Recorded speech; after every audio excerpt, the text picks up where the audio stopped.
6 p.m. here in Cairo, time for our news on Channel 2, and we'll start with a look at the headlines on Mahisty Rabia.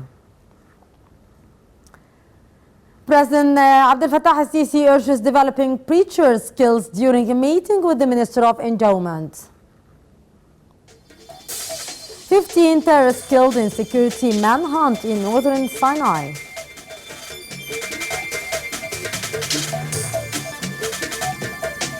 And Netanyahu gone straight blame over breakdown in Israeli coalition talks.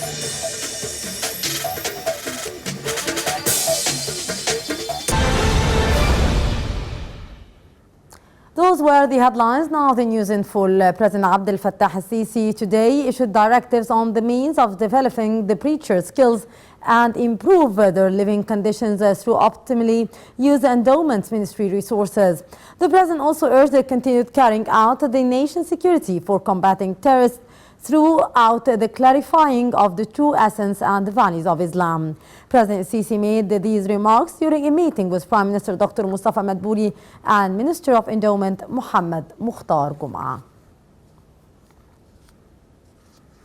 President Abdel Fattah al-Sisi received today Prime Minister Dr. Mustafa Madbouli along with the Ministers of Tourism and Housing. Presidential spokesperson Ambassador Bassem Radi said the president was briefed on the progress made on the Grand Egyptian Museum project and development works at the Pyramids area. The meeting also touched on the project upgrade of ancient Cairo, as well as the Egyptian Museum at downtown Cairo's Tahrir Square. President Sisi also reviewed the recent report issued during the World Economic Forum, showing Egypt as achieving the highest growth rate in competitive tourism and travel flow across the Middle East and in Northern Africa.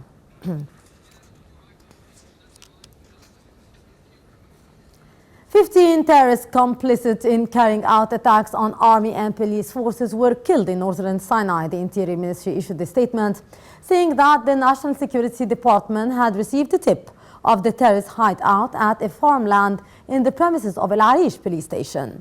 The statement added that the gunfire exchange erupted between the forces and the terrorists, resulting in the reported deaths.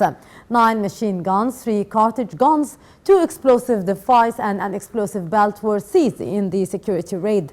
The Higher State Prosecution launched an investigation in the incident. باقتراب القوات بادروا إن مصر تخوض يوميا حربا ضروسا ضد التنظيمات الإرهابية في شمال سيناء بحيث يتم استئصال الإرهاب بأقل خسائر ممكنة.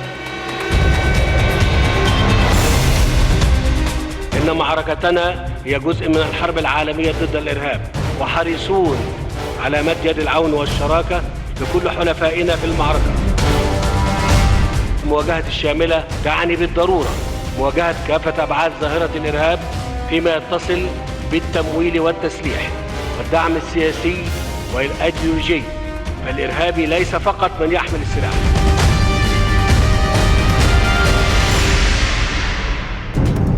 الولايات المتحدة قادرة على المساهمة في إحداث النقلة النوعية المطلوبة دوليا بحيث يتم صياغة خطة عمل واضحة بإطار زمني محدد تبتث الإرهاب من جذوره تمويلا وتسليحا.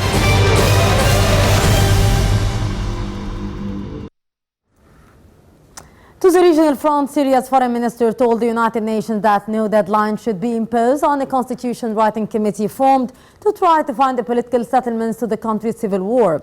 Walid al-Muallim's comments came after the UN released a document showing that the new committee is mandated to either amend Syria's current constitution or write an entirely fresh one. The document adds that once the process of drafting the constitution is completed, free and fair elections will be held in Syria under the supervision of the world body.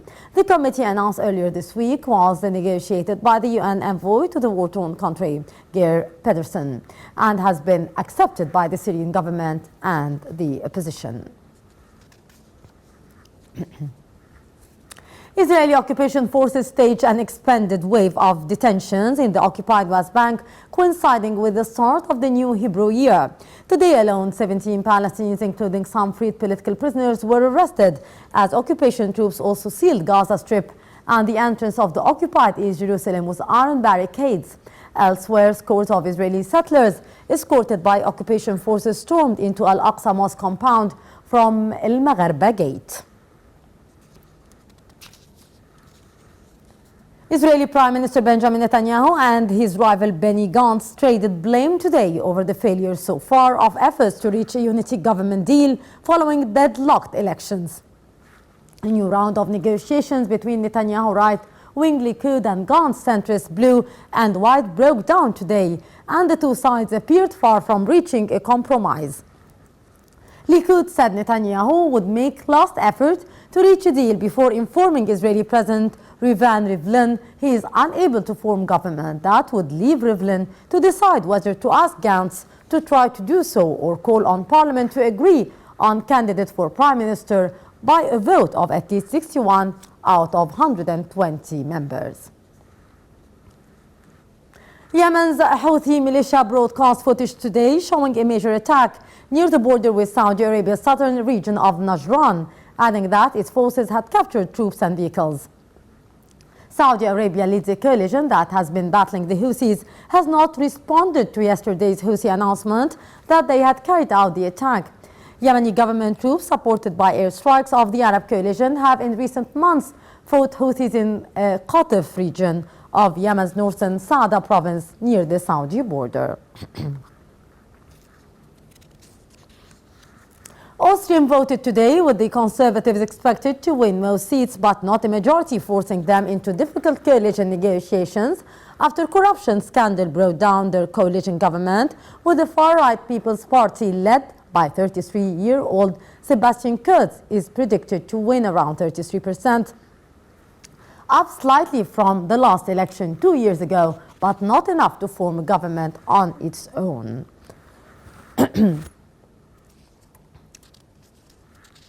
The death toll from a powerful earthquake that rocked Indonesia's remote Maluku island rose to 30 today, including several toddlers.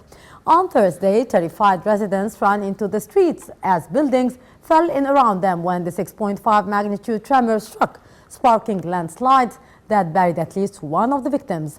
The region's governor has declared a state of emergency until the 9th of October. At least 25,000 people had to flee because their houses were damaged by the strong jolt. Hundreds of houses, officers, schools and public facilities were also been damaged in the disaster. Authorities have set up emergency tents and public kitchens for the evacuees in several districts.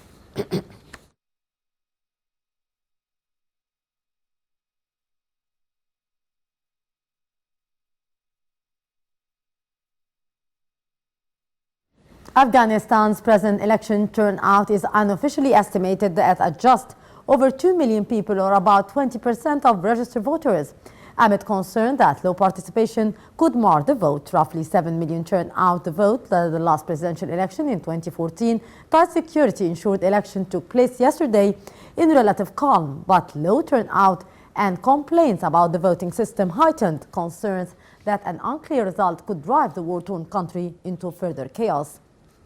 Meanwhile, Taliban fighters attacked several polling stations across the country to try to derail the process, but intense security prevented large-scale violence. There were more than 400 attacks, mostly small-scale, carried out by the militants.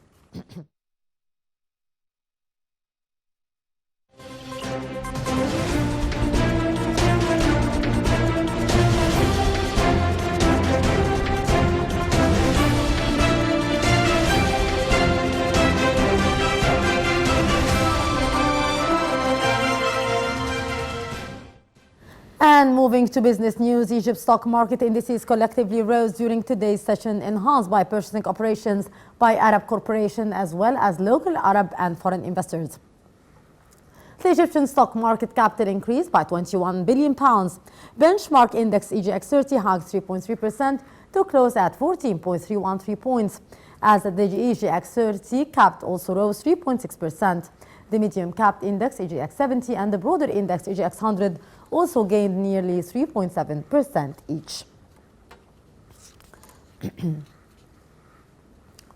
China's commerce minister said today that Chinese companies are facing many difficulties due to the trade frictions. The United States and China have been locked in an escalating trade war for over a year. A new round of high-level talks between the world's two largest economies is expected in Washington on October 10th and 11th. That is led from the Chinese side by Chinese President Xi Jinping top economic advisor, Vice Premier Liu He. The minister added that his country will expand imports and measures to stabilize trade that will yield positive results. Bloomberg agency said that the United States doesn't currently plan to stop Chinese companies from listing on U.S. exchanges. It added that the administration is not contemplating blocking Chinese companies from listing shares on the U.S. stock exchange at this time. Reuters reported earlier that President Donald Trump's administration is considering delisting Chinese companies from the U.S. stock exchanges in a move that would be part of a broader effort to limit U.S. investment in Chinese companies